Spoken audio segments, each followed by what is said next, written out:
Hi, y'all. Welcome to Hustle Humbly. It's Alyssa and Katy, and we are two top producing realtors in the Baton Rouge market. We work for two different companies where we should be competitors, but we have chosen community over competition. The goal of our podcast is to encourage you to find your own way in business. So stop comparing yourself and start embracing your strengths.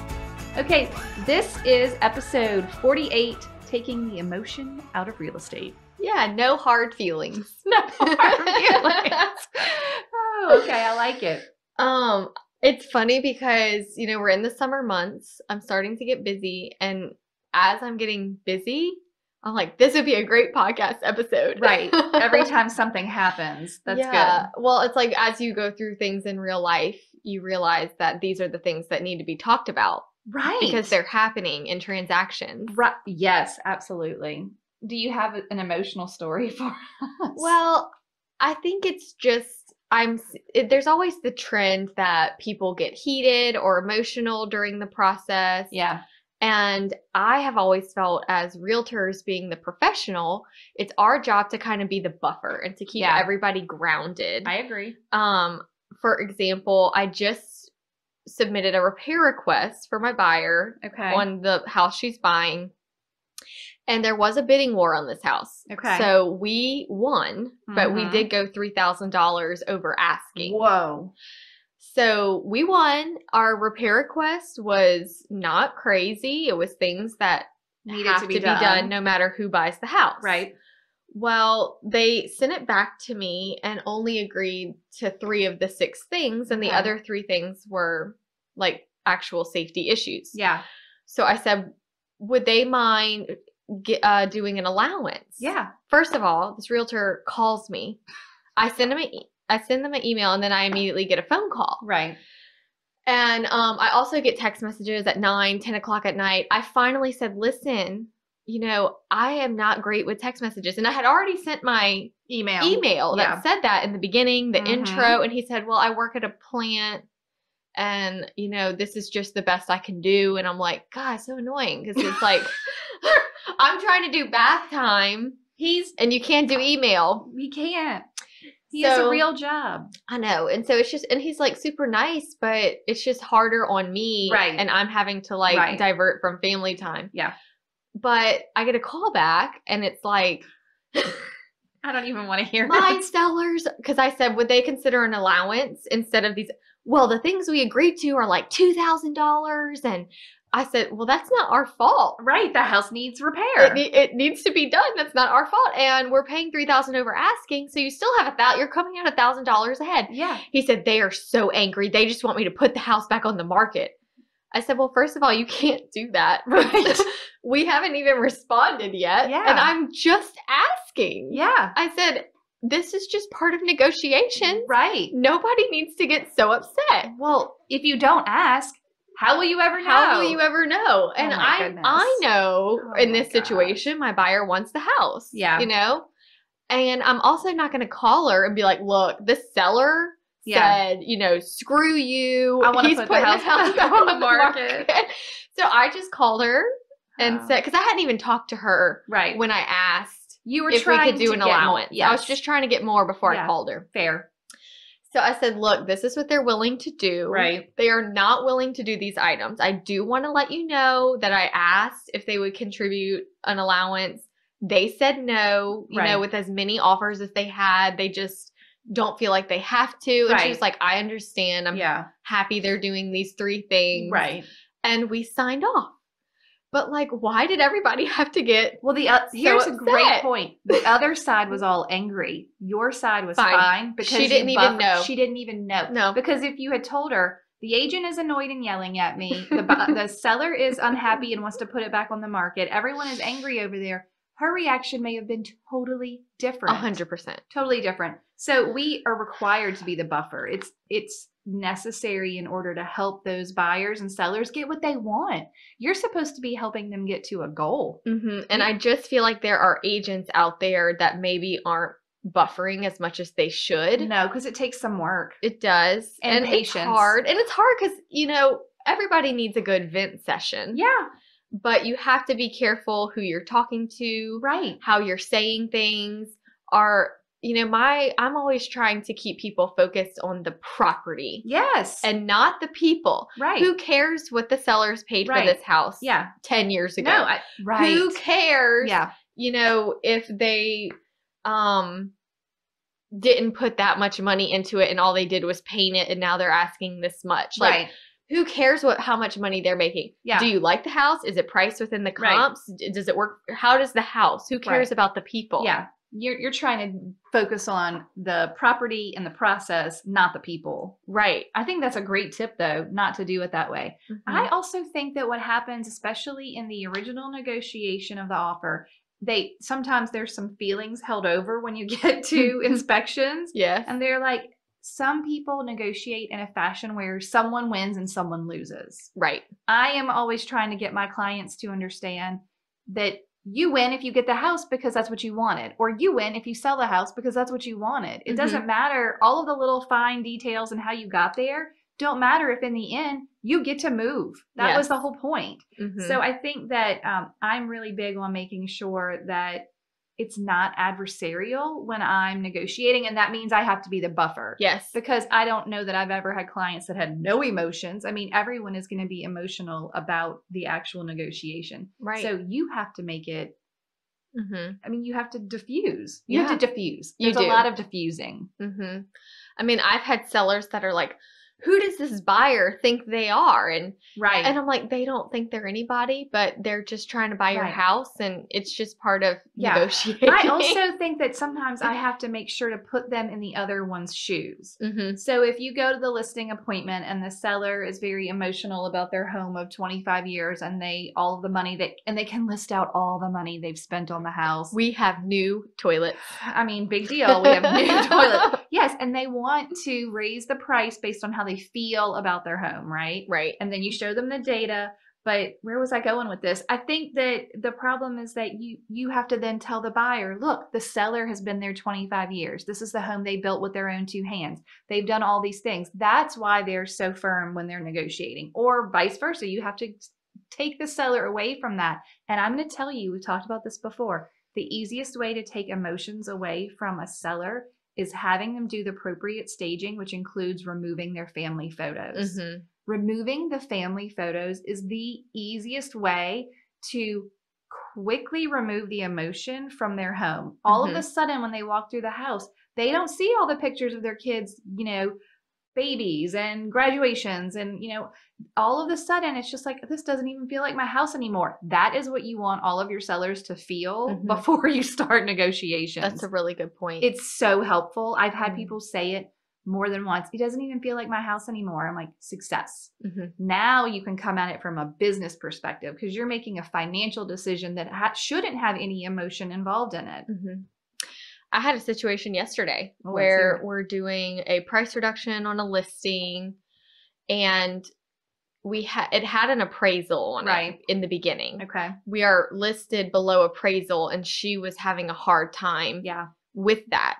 But I had to explain to her, appraisers are very checkbox oriented. Yep. And all they said is, yes, you have granite, but the buyers say, yeah, but it's 10 years old and it's brown. Yeah, I don't want that anymore. But you got credit there on the appraisal for being updated. Did they come around, or they were upset? Well, the thing is that I knew going into this, because I was kind of nervous, because she texted me and said, can you come over tomorrow to discuss the price drop? You were like, this doesn't sound good. I'm getting fired. Because I had sent them an email with data, number of showings we've had, day on market comps. Right. And said, I think it's time. Yeah. And I think it needs to be like a decent chunk to get us into this new price point. And then she didn't respond. And then I got a text saying, can you come over? So I had to go in there and just do a lot of positive self-talk with myself to say, Alyssa, she is not upset with you. Right. She doesn't like the situation. She doesn't like the situation. Or the numbers. And the numbers aren't my numbers. No. I'm here to tell you I brought, 7 people by for showings, and none of them made an offer. Yeah. And so I did my job, and I can't go there being like, oh my gosh, she hates me. I'm a terrible agent. She's going to be mad. And I will tell y'all, I struggle with this sometimes. Yeah. It is hard. It's hard to not take things personal, to not get nervous when sellers or buyers are unhappy with a situation because you're in charge of the situation. Yes. So their house isn't selling. It feels like my fault. However, if you don't find a way to cope with those emotions, you're not going to survive long-term in real estate. Oh my gosh, no. Because the stress alone won't let you sleep. It'll eat you alive. You have to get to a point where you're confident that you are doing what you're supposed to be doing, and it's not your fault that a house isn't selling when you know that you're doing what you're supposed to do. Yeah. I think you also have to be able to take the yelling and take the anger and take the emotions from that party and just diffuse it within yourself. Like you have to not internalize that and let it reflect on how you feel about yourself as a professional or your job or whatever. I had a seller yell at me, yell and tell me he was going to pull the sign out of the yard and he couldn't believe this, all because, and I may have mentioned this before, at the home inspection, there were 6 cars. I wasn't there. I just had this happen. My seller was so angry that so many people were there. 6, and that's why in the template it says the buyer will be there, the agent will be there, the inspector will be there. There's possibility that other people will be there from that incident. But this is the deal. The agent had come. The agent was young and the broker was the mom. The broker showed up, 2 cars. The inspector came. I think there was a termite guy, 4 cars. Then the 2 buyers each had a car because it was a husband and wife and it was in the middle of the day. They came from work, 6 cars. And he's yelling and yelling and yelling. Now, in this particular case, I did have to tell him, oh no. What have you done? My phone is on silent, but it's synced to my laptop, so my laptop rang. Up. This is ruined. It's all over. It's fine. Anyway, so all of the cars are there. He's yelling at me. It finally comes out that he has antique guns hidden like under his bed. Okay. And I'm like, 1, I told you to remove the firearms from your house. But 2, you can't yell at me like this. Like I took it for a while and then I'm like, listen, this is not okay. This is who's there. It's completely allowed. There's no reason. Also, you cannot cancel your listing now. You're under contract with these people. Like that's not going to happen. But going forward, I'm going to need to speak to your wife. Like that.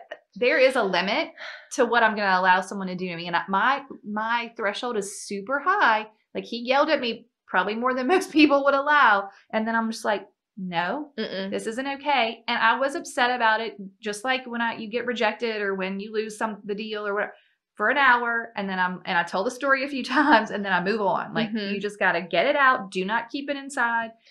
It was crazy. Well, I think that you cannot let the sellers or buyers, your clients, constantly obsess on something and feed on something or just let him keep going. You have to got to cut it off. Yes, you have to cut it off or it's going to get worse. You have to stand up for yourself and keep it professional. No one would talk to their CPA that way. No. So why are we any different? You know, you do have to demand the respect. And then there are situations where, like yesterday with my seller, she was like, so what? This appraisal I have just means nothing.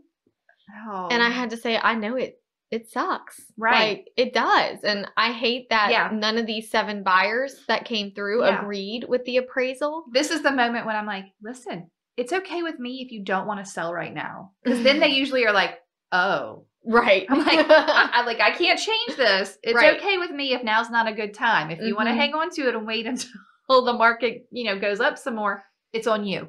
Like it's not, you're the messenger. It's okay to let them vent, but we have to be the grounding. I think you have to remind them the goal. Like, do you need to move? Do you have to move? Why are you moving? I understand they get so super hyper focused on one annoying thing or one problem or the appraisal or whatever it is. I mean, it's hard for me to explain. Yes, you have a pre-listing appraisal for X amount of dollars. Now people don't want to pay that. Well, an appraisal isn't indicative of what the market will do. It just tells you what the other house is sold for. And I mean, like you would get a different appraiser tomorrow and a different number. Yes, we had that conversation too. It was just, it's hard. And I know that it's just hard to deliver the messages and then be ready to, when you know they're going to be angry or sad or upset, it's hard to take it. So you just have to prepare yourself mentally. I did. The whole way there, I just was like, don't get up, don't take it personal. Keep your cool. Stay composed and just because I think our calmness makes them go, okay, Right. this is what it is. Right.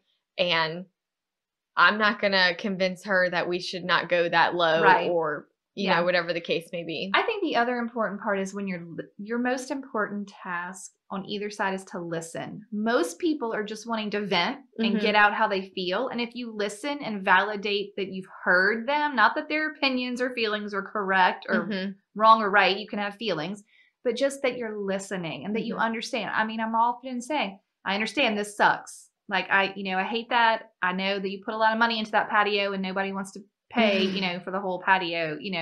It is what it is. Like you just have to really be willing to, I don't know, get through it. I also want to talk about when sellers get a lowball offer from a buyer who fully intends to maybe even pay list price. Yes. But they're like, I don't want to respond to this. No, I'm not doing it. I'm not doing it. And then they don't want to deal with that buyer at all. And I often have to tell buyers that who want to make a lowball offer, I'm like, be advised, sellers are emotional. Not sometimes, all the time. Yeah. They're emotional. If you say your $250,000 house, I'm going to offer you $200,000. Now they're mad and annoyed and disappointed because they got an offer. Just think about how that feels. Right. Your agent calls and says, hooray, we've got an offer. And then they're like, but. Don't be surprised though. But it's, super low. And then you want to all of a sudden come back and sellers are not going to even give you a decent counter offer if you're super far apart.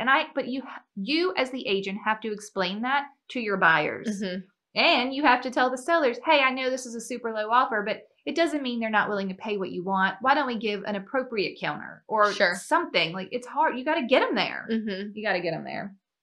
I had a situation recently where we're asking $239 and we got an offer for $205. And it's like, it's just not going to work. No. She doesn't even have the money to sell it. And I could not get my seller. My seller said, Alyssa, that's not going to work. I said, I know, but let's just counter to show them. And she's like, I can't do it. No. I know. Well, the typical response is fine. I'll counter $239.5. Right. Or like whatever. Right. Like I'm not going to come off at all just to show you. Here, I'll give you $500 off. Well, I ended up typing a counter, but I couldn't. She's like, yeah, I'll sign it, and like then the deadline passed and this other agent was like, Alyssa, my buyer's so aggravated right now. I said, aggravated? Hold on here. I mean, I'm doing my best to get her to sign, but I think we're too far apart anyway. Right. Like, what do you want? I don't think that. And he was like, my buyer just said that he's effing trying to buy this house. And I was like, no, he's not. If you're really trying, then you would have made an appropriate offer. Yeah. And guess what? I'm not going to use the F word right. when I'm talking. Well, it made me angry just hearing you say that. It literally, when I was on the phone, was like, you're like, this is. Look, I don't like you either. And I would like to state for the record, I am a cursor. I am fine with cursing, but I never do it in a professional environment. I would never call you and be like, my buyer, beep, beep, beep, right, beep. Right. No. I was shocked. God, but geez. I think it just goes, then all of a sudden, I'm sitting here telling my seller, don't be emotional at this buyer. And don't he made do you this. emotional. And then he made me mad. Yep. And I was like, well, forget them. And you know what? That buyer came up to like $229. That was more appropriate. But she was like, I'm not selling to this guy. I didn't even tell her how bad it was. How bad it went. But well, I kind of had to say, look, apparently this buyer says he is actually serious and he wants a counter offer. Yeah, just So did she send a counter or he just made a new offer? He ended up just making a new offer. And then we countered that one for real. Did they? But it never. And then he was like, well, there's another house we're going to make an offer on. And I said, go do that. It doesn't look like it's working out here. And it upset that agent that I said that. Because you know why? Now he's got to show another house, write another offer, start a whole nother negotiation. That's a lot of work. But if he had reined in that buyer to start with, your seller might have taken the $229. So if he had offered $229 or $225 or something in the realm of reality, right, where we were, then it would have been. That's the thing that I don't think buyers and sellers can understand without an agent explaining to them. Listen, Mr. Buyer, I know you really want this house. If you offer 205, the seller's going to be angry and they're not going to counter you. And they may not want to work with you at all if you're willing to spend 229 or whatever it is. Like, that is our responsibility. That is our job to relay those messages. That is on us. And it's different when you have data and comps to support that. And then maybe you can deliver the offer with a letter that says, hey, I know this is far from what you're asking. Here's why. But to just go at it so aggressively, ugly, volatile. Well, I think that agents specifically, think they can bully you into bullying your. I felt that way. That's what was going on. And it felt good for me to be like, go to the other house. Bye. It is not working out here for anybody. Right. At this point, I feel like your buyer would be angry to buy this house. Right. And how's that going to go in inspection? Yeah. This isn't going to work. We're not going to make it. Because it's never going to work. I'll just wait for somebody else. Okay. So 2 days later. Oh, gosh. They call. Hey, there wasn't another house. Stop. He only wanted your house? So what happened? And he was like, his offer of $229 still stands. But we really want the house? And I said, I'll call my seller. And she said, No. And it felt good to call back and be like, No, you did this all wrong. Yeah, we're actually pending now for $235. Good job. So it's like, I think we could have all gotten there if everyone would have just calmed down and worked together instead of being like, I gave you this time. And I was trying to say, look, I have an older seller. She has to get to a computer to physically e-sign. Yeah. It's, I might need more time, but it was just, there wasn't a lot of patience, understanding, working together. It was all very aggressive and it didn't work. Well, there are definitely agents who are aggressive as a means of, I don't know if that's the negotiation class they took or that's just how they think it should work or they think that they have to win, but it doesn't work. I have a list of why it's nice to be nice. I want to hear it. Well, because I use the philosophy, you get more flies with honey, right? Sure. And you do.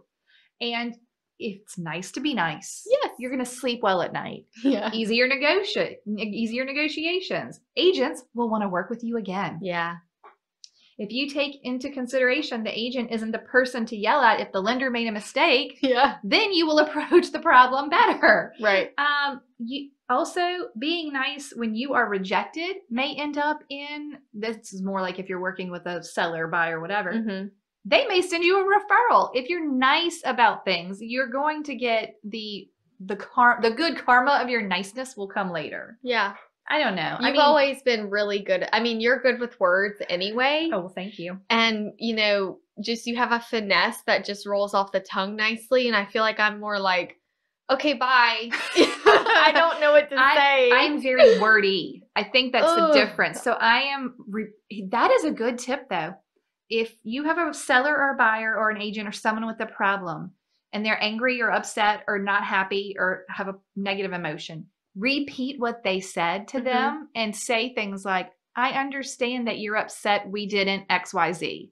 I understand that you are mad because this price isn't what you were expecting. But let's think about the goal of getting you into that new house down the street that's bigger. Or, just repeat what they say. I like to let people talk and then I like to talk. I'm a talker. That's a good idea though, when you don't have the words to just, so one of the examples I wrote down was, when you lose something to a for sale by owner. So I just had this guy from high school reach out, Alyssa, I'd love for you to be my agent. Great. What are you looking for? I set him up on a search. Then he emails me and says, hey, Alyssa, I found this for sale by owner that I'm going to buy. I already went and saw the house and I wrote the contract. Can you run comps for me? No. Well, first of all, how do you write the contract without the comps? Right. You've done this all backwards. Yes, it's all backwards. And I had to, my gut reaction that's hard to fight. Let's hear it. Is to just respond quickly and be like, no. No. But I was like, what would Katy do? Oh my gosh, no way. I literally waited for like an hour, checked other emails, came back to it and said, that's great. I'm really excited you found the house. Unfortunately, because we're not working together as client agent, I just can't help you. Right. Decipher the data. Yeah. I did send him a CMA summary of the last 12 months in that neighborhood. Okay, that was kind. The values were all over the place. All over the place. And I was like, good luck figuring that out. I said, here is the last 12 months in that neighborhood. I hope it helps. Maybe you can research these houses and see which one is most comparable to what you're buying. But, and I did say, I do wish we could have worked together, but I understand and I'm excited you found a house. That was the right thing to do. It was hard to do, but I feel better about it because I don't want someone to ever think of me and be like, yeah, I don't think she likes me anymore. Right. And in 3 years, when he's ready to buy a different house and he's got to sell this one and he doesn't want to sell it for sale by owner because this is going to go pretty bad. Right. He's going to call you. Right. Hello, friends. We are so excited that so many of you are using the template course and the reviews are just pouring in, letting us know that it has helped your business as much as it has helped our business. Yes, listen to this review. Thank you so much for providing this wealth of information, knowledge, in template form. So far, I've used a handful and received positive feedback like, this is so professional, or I really appreciate how organized you are. I mean, can you imagine? Yeah, your clients are actually going to say that. Yes. All right, here's another one. Thank you so much for this. I can't tell you how many times I've started this and how many notebooks of samples and notes I had.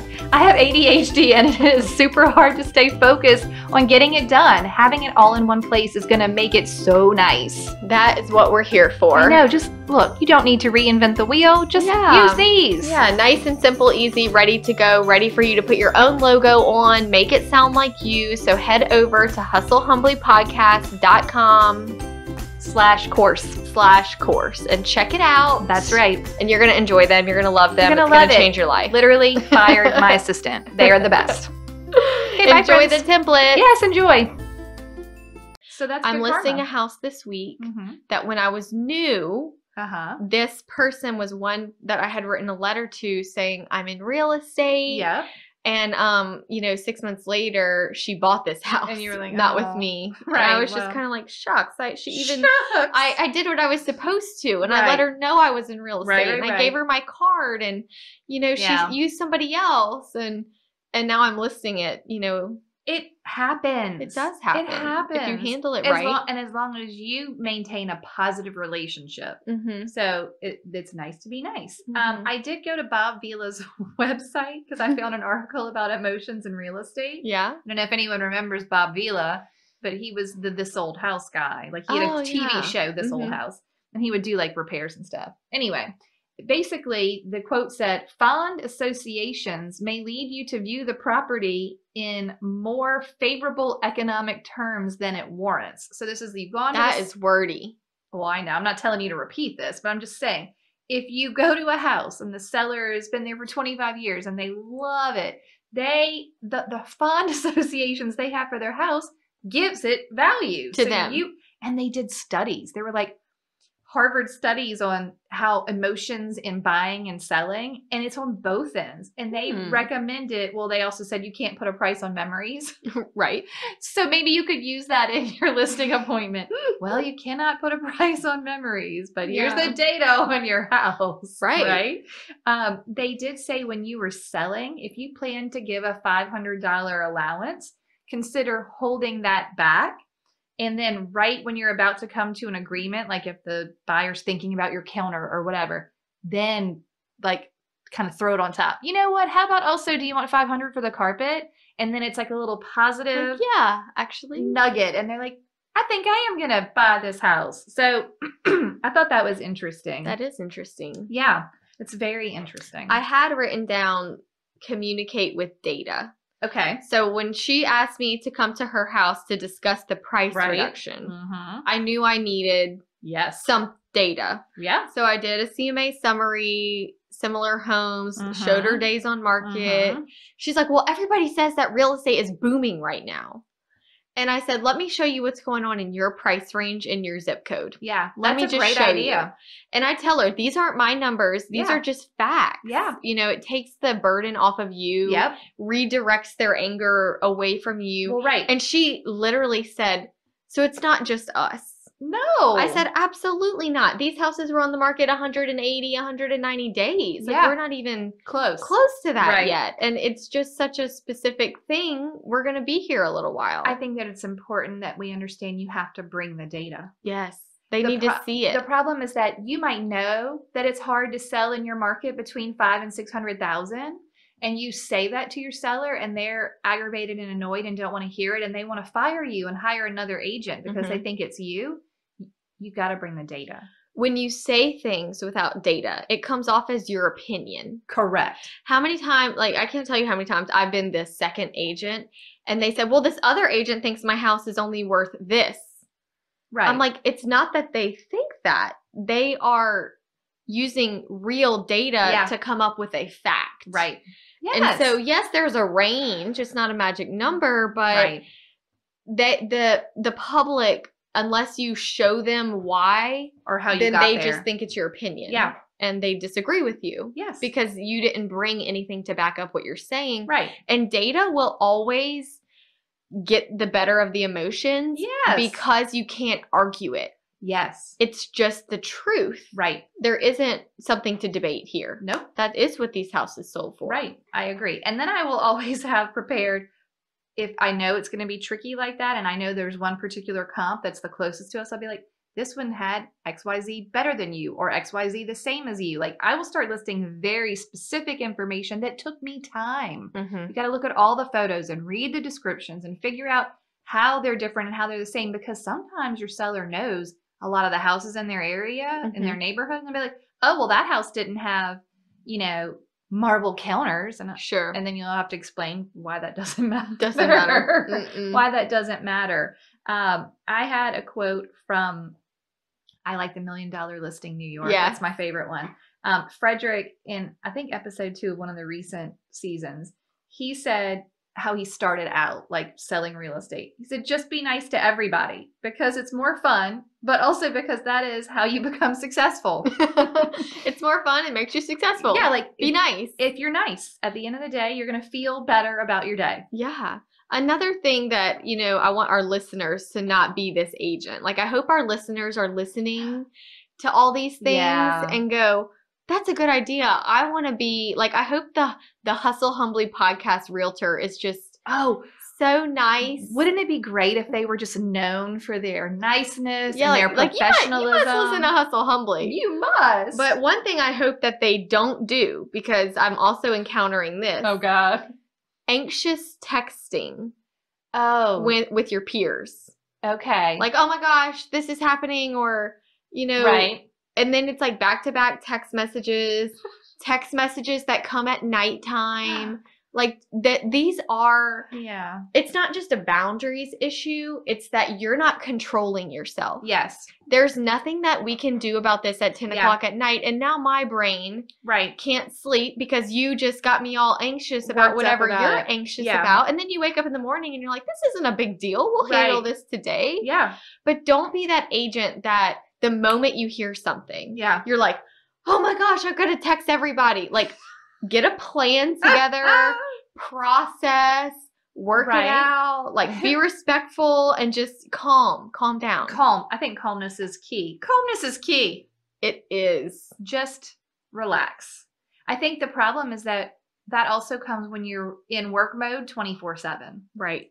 If it's outside of work hours, take a beat, deal with it in the morning. But also, so like you slept on it and you're like, well, this is not a big deal. Why are we talking about like a this? Big deal at midnight. Right. But your sellers are the same way. Your buyers are the same way. If you get a counter, that's why I hate those short response times. Yes. They got to sleep on it sometimes. To get the best result. Oh my gosh. I can't tell you how many sellers were like, hell no, I'm not taking that counter offer or that offer. I'm not even responding. I'm so aggravated. I don't want to deal with these people. They're the worst. And let's talk tomorrow. In the morning, they're like, well, you know, I really, really want to move. And I haven't had any offers and it's been 60 days and maybe I do want to take this offer. I just think that we have to be mindful that people can change their mind if you give them the time to like calm down. Sure. Calm down. All right. I want to tell a story. Okay. About emotions. Because my philosophy is you get more flies with honey. And I find that you have to use this with, not as often, but, you know, title companies, your buyers and sellers, lenders. Let us talk about the lenders. Okay. I had a recent, like within the last couple of weeks, buyer who was getting a specific loan type from a large bank that is one of the only people that provides this specific loan type. Okay. So I have had other clients use the same bank successfully, no problems. These people were very well qualified, good credit. I mean, this is not like a sketchy operation. Okay. So I talked to the lender in the beginning. Things seemed fine. The appraisal gets we move through all the steps. And then all of a sudden, 1 week out of closing, it becomes very clear that the file has never been sent to underwriting. Never. That they still needed documentation from the buyer. That the buyer, on top of all this, we're in the midst of COVID. They're about to have babies, twins. Oh my gosh. And so they were, some buyers are a little sketchy and they don't follow instructions and they don't do things on time. These people were over the top being prepared because they basically needed to have everything ready. They knew the stakes were high. Because the babies were coming and they were going to close, so much so that the husband had power of attorney for the wife because they were going to come in the closing time frame. Okay? Oh my gosh. So the lender, it becomes clear, has not done what they were supposed to do. The buyer still had to get documentation from their work. They needed to open a bank account at this very large bank because that's one of the requirements. Well, that could have been done weeks ago. Oh, no. But they didn't even know. Here they are. I'm not even joking you. In the hospital, they have had babies. Oh, no. 2 babies. And they are having to open a bank account over the phone, find the HR department for the mother of twins, and get documentation sent to this lender. On and on and on. It was a disaster. We have to take a 1 week extension. I'm like, I want you to walk me through what happens now, day by day, time frame wise, because is a 1 week extension enough? It doesn't feel like enough from my perspective. I need a closing disclosure 3 days in advance. Right. They are like, it's fine. It's fine. We've got it under control. Everything is turned in. You can close on the following Friday. So we're 1 week off. The seller is, of course, livid. They're not living in this house. So they're paying a mortgage. They're not even there anymore. Well, here comes the next week. Oh no. Nothing? It's Wednesday. It's Tuesday. It's Wednesday. I think it's Tuesday. I'm like, okay, are we going to close Friday? Has the closing disclosure gone out? It has to go out today. If it doesn't, then we're not going to close. So I'm calling this loan officer on the phone and I said, did it go out? And he's like, because the buyer said that they saw one, but they thought it was preliminary and it was the day before. I'm like, let me just double check. Yeah. And he's like, that's not really my job. You're the lender. And I'm like, wait, what do you mean? And then when I asked him why they didn't get all the documentation together the week before, he's like, that's not really my job. I don't handle any of that. I'm like, what do you handle? Who can I talk to? You just fine. It's not your job. Fine. Who can I talk to? Well, me. And I'm like, but you don't have the answers. So then I'm asking about this closing disclosure. He cannot tell me a yes or no if it was the final closing disclosure that they need in order to meet TRID regulations. And I said it just like that. Is what they signed yesterday going to meet the TRID regulation? And he was like, And I'm like, it is a simple yes or no. Do you know what they signed yesterday? And is it going to meet the regulation? After the 3rd time of me having to say it, that's when I lose it. Yeah. So y'all, I hold it together up until the point, and then I'm like, no, this is what happened. I hang up and I'm like, I'm going to call the main line and get the supervisor because you don't know what's going on. I call the main line. Guess who's manning the main line? Him. Oh no. And I don't realize it's him until I've asked for the supervisor. I'm like, hey, I'm just needing to talk to XYZ's supervisor. And he's like, hey, I just talked to you. Why are you calling? You don't need my supervisor. And he got kind of like, I'm like, first of all, this is a big bank. These calls are being recorded, but whatever. And I'm like, that works in your favor, I think. And I'm like, hey, I just want someone who can answer the question for me. Did that CD meet the regulation? That is all I want to know. Right. And he's like, well, you don't need to talk to my supervisor. And I'm like, okay, can you answer the question for me? Did it? And he's still hemming and hawing. He won't answer. And then I said, well, can you tell me your supervisor's name? He does tell me that. Wow. Then he says, but you don't need to talk to him. And I've told you I'm working on this and it's going to close on time and blah, blah, blah. And then on time was last week. And then I'm like, hey, I just do it. And again, I say it. And then I get angry. And then guess what? I didn't yell. I didn't curse. It was forceful asking of a question, but that is the farthest I took it. That dude hung up on me. Oh my gosh. Yep. So now what? Well, I had the supervisor's name. Oh, did he help you? Yes. But he had 2 additional people at that bank had to insert themselves in the situation. And that loan officer had no clue and no business being a loan officer. He didn't understand the process. No. He didn't know what was going on with his He buyers. must have been new. It said he, on his link, because I checked out his LinkedIn, it said he'd been doing it for 1 year. Well, that's It felt like he'd been doing it for 1 day. You know, I will tell you, I was going to ask you too, so be thinking about it. Like, what area do you think you need improvement in when it comes to emotions? And I'll tell you mine. Okay. And I'll start with this example first. I waited tables from the age of like 15 until 22. Okay. And because of that, I'm kind of hard on service at restaurants. Okay. But like not this if they're is my busy. husband also. Okay. But if they're like busy and like saying I'm sorry and right. I get it. Yeah. But if they're just like, you know, lazy and you need a refill, I'm annoyed by that. Yeah. I don't have tolerance for it. And Tanner, my husband, even said, you would think you would be like nicer. I said, no, because I know if I wanted to be tipped well, I had to earn it. You gotta work. You have to work. So when people don't work, I'm not the nicest, you know, I'm not rude, but you're not going to get a great tip. That's for sure. Agree. And I'm not going to tell you it's okay because it's not. Right. I have found that I need to be more patient with maybe some of the peers, some of the other realtors that I'm working with. You know, I just had a transaction where the realtor was like, Alyssa, my listing. The buyers want the foundation company to get out there, but my buyers aren't having any luck. Can you call the foundation company? And I said, well, have you called? Well, no, I thought maybe you could call. I said, well, why would I call? Right. I'm not scheduling the inspection for your buyer. And she said, well, appears now that I'm going to have to call because you won't. And I'm like, you're right, I won't. Like, here's the thing. But you feel like there was something you could have improved there? No. Like, the thing is, now there are some times where I could be nicer. Yes. Or not so short. I'm just a very like direct. Okay, agree. You know, I could be nicer. You have a more matter-of-fact delivery. I do. I could work on my delivery. Agree. Okay, but sometimes I'm like, I tell the other realtor, do your job. Don't get into next week's episode. I know. I have to save it. But I do feel like I could be a little bit nicer. But it's hard for me because I don't have a lot of tolerance for when people aren't doing their job. Agree. And maybe handling that better instead of like shaming them. Okay. I think that's a good assessment. I'm going to recommend you add a lot of thank yous and have a great days on your email. Okay. That's good. Always in my emails on a positive, like, have a great day. Hope everything's great with you. Hope we can work this out. Yeah, I look forward to working with you. This is going to get to closing with no problem. Have a great day. It's funny because I didn't even really realize I was that way.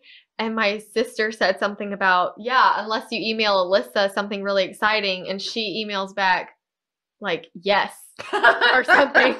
What? And I was like, what are you talking about? And she didn't know. Your emails are so dry. Yeah, your texts are dry too. Sometimes I'm like, is she mad at me? Did I do it wrong? Yeah, it's just your delivery and it's okay. But not every agent is going to know that about you. I know. And people like to, I don't even remember who said it, but people read texts and emails in a place that they're coming from, not in the place that you're coming from. Yes. So you didn't mean I'm just answering your question. Right. But a little fluff never hurt anybody. I use a lot of exclamation points, like next level. Have you seen, I'll have to find it. It says, hey, exclamation point. I'm going to use a period for this next sentence so you don't think I'm too enthusiastic, but I'm really excited to work with you, exclamation point. I'm going to end with a whatever, just so you don't think I'm too excited. Yeah, Alyssa, that's literally my life. I type emails all of the time and have to go back and remove exclamation points because I'm like, people are going to think I'm crazy, but I am like upbeat, super upbeat. Maybe I could have been nicer to this agent and I could have said, if you can't get them, let me know and I'd be happy to. That would have been great. I should have said that. Put the ball back in their court. But I didn't. But it's still offer. Like, no, I'm not doing it. No. I was like, fine. Why would I do that? That's okay. I think that's okay. I think probably when it comes to the emotions where I internalize how my clients are feeling a little bit too much, I think that's where I could stand to improve. Yeah. So, I mean, I can diffuse it enough to keep the transaction moving, but sometimes I'm like, I'm crying and I am sad. Like, I am feeling the feelings that they are having, but also sometimes I don't know how to explain to them when there's a problem on the other side and it's because of their emotions. So sometimes I feel like I have to tell them. Yeah, there are times. Because I can't logically explain why they won't do what they're like what the buyer's asking or so, because of the emotional part. And so sometimes I think I do this more than I should. I have to tell them where the other party's at. Yes. Like they're not happy or they're, you know, whatever. And I wish I never had to, and I haven't figured out how to I don't know. I don't know how to answer the questions. I feel like there are times that it is important for the seller or the buyer to understand where the other party is at because we're at risk of losing it. But maybe doing it from a non-hostile point. Yeah. Letting them know, look, they're not agreeing to this, not because they're trying to play hardball, but because they don't have the money. Yeah. And sometimes I have said, and I wish I had never, but I don't know what else to do. I've had to say, I'm sorry, their agent doesn't know what they're doing. There has been situations. I'm like, I don't even know how else to explain this other than all agents are not created equal. True story. And I have requested this addendum X amount of times. I'm sorry they have not met the deadline. I mean, that's exactly why we have to give the disclaimer about feedback. Yes. Not all agents are going to provide feedback. I'm sorry. No. So I guess that's where I could work on things. Yeah. Or maybe we'll just work on helping other agents get better. I'm going to be nicer via communication and try to add more exclamation points. Can't wait. Thank yous. Yay. Can't wait. One thing, I know we're kind of wrapping up on time, but I was reading this article about why it's kind of hard in real estate to keep emotions at bay for ourselves as realtors. And it's because a lot of realtors in general, all of us, there's not a clear work-life boundary. Correct. It doesn't shut off at 5 o'clock when you leave the office. No. And so it's almost impossible to not bring your clients' emotions home with you and also your work emotions into work because they're always overlapping a little bit. The time. Yes. And it just has to do with our boundaries. Yeah. And honestly, since I have moved my email icon to the very back of my phone. Okay. To where I'm like, I'm not looking at it until tomorrow morning because there's nothing I can do. It has helped. That's good. So much because if I read it, then you just want to address it. I want to address it, but I can't address it right now, but I'm going to stress about it and think about it until tomorrow morning. So there's things you can do to just kind of help, like I like it. Ask yourself before you open your email, am I at a place where I can even address this? And if it's a fellow agent texting you or another buyer or whatever texting you, you can say, no problem, we'll handle this first thing in the morning. Yes. Do you mind sending me an email so when I get to my computer, I will work on it? Yeah. That's all okay. I think that's fine. Did you hit it all? Yeah, I think I covered most of what I wanted to talk about. I had a lot of notes on this. I just feel like I had in here, you can't be a moody leader. That's true. I listened to that in a leadership class somewhere, and I thought that was so true. Yeah. Like, people can't wonder, well, what kind of mood is she going to be in today? Right. What your to kids, expect. Yeah. Well, I feel bad for my kids. I know. Well, we're real people, and they have to understand that we have real emotions. I think people might think that this episode is about having no emotion, like how to have no emotion in work. But that's not what it's about, because they even say, let's see, that you are not supposed to suppress your emotions. Yes, I think you have to talk it out. You have to acknowledge them. Yeah. And say, okay, why am I feeling this way? Even negative emotions like envy or jealousy, like, oh, this agent is like selling so much or got this new listing. But it's not that could be, you could fester in that for a minute. Yeah. And that could be what drives you to put systems in place. Yeah, for sure. To change. Yeah. Use it as fuel. Use it as fuel. That it's not always fun to feel the feels. No. But sometimes they do show you their trigger points into what areas of yourself need addressing. Yeah. You know. I think you need a support system so that when you're having to talk out these things, you're not talking it out with the parties of the transaction. That's not who you talk it out with. Talk it out with your realtor buddy, your broker, your spouse, someone who wants to hear it or just wants to let you talk and move on. Yep. Okay. That's it? I mean, not really, but I think it's okay. Okay. Look, as long as you've gotten out what you need the people to know. Do you want to do our toast? I would love to do our toast. Yay. So we have a new listener from Wisconsin. Okay, I love it. And what is funny is she started at episode 43. Right. And as we were saying, maybe someone will start here. Yeah. What if someone starts at here and they didn't even listen? They don't even know who we are. That's right. But she just found us. And so then she went back to episode 1 and she's making her way through and she messaged us and said she's just loving that she found us. Her name is Abby Larson. Yep. And also she has a really cute boxer named Royce. We're going to toast to her and her boxer. Yeah, Abby and Royce. It's so funny though because, you know, I have Dante. Yes. And Dante is a mastiff puppy and he's brown with the black mask. And I've been posting his like 6 weeks to 6 month photos. And she did that with Royce. So and I was like, this looks just like Dante because they both are the same colors. I know. So anyway, we're happy to have Abby as a listener, a new listener to the show. Yes. So we would like to cheers to toast Abby. To her. All right, cheers. Cheers. Awesome. Goodbye.